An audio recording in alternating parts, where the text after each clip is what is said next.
Cette année, au Salon de l'Auto de Vancouver, il y a environ un tiers des véhicules présentés qui sont des véhicules électriques. Tous les fabricants en présentent plusieurs modèles sur leur stand. Il faut dire que cette édition 2026, c'est la première depuis l'annonce d'un nouveau programme d'incitation à l'achat de véhicules électriques financé par le gouvernement fédéral.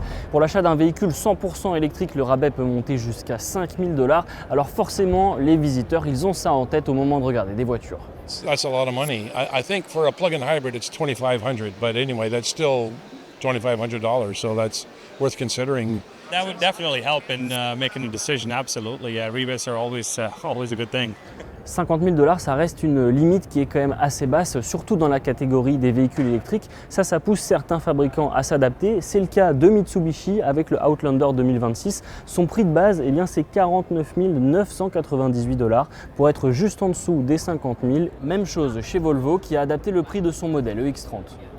We took a good action pretty quickly after this rebate came out to position the EX30 to get to a transaction point below or close to this 50,000 threshold to generate some consumer demand.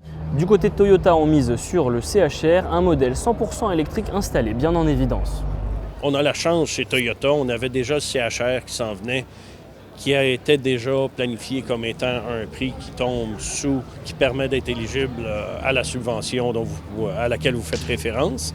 C'est un grand bénéfice. Tous les principaux fabricants du marché nord-américain sont présents, mais pas les fabricants chinois qui pourront bientôt importer 49 000 véhicules au Canada. Et ça s'est joué à pas grand-chose pour qu'ils soient présents. As soon as the trade agreement was announced between the Canadian and Chinese governments, BYD, Chery, and Geely all reached out to have some conversations. We were already sold out of space. As we get into the planning season for 2027, we'll actively engage those conversations and we'll see what a potential display looks like. La moitié des véhicules chinois qui arriveront au Canada seront mis en vente à moins de 35 000 $, un prix très compétitif qui suscite à la fois de la curiosité et de la méfiance. I think it should be a free market.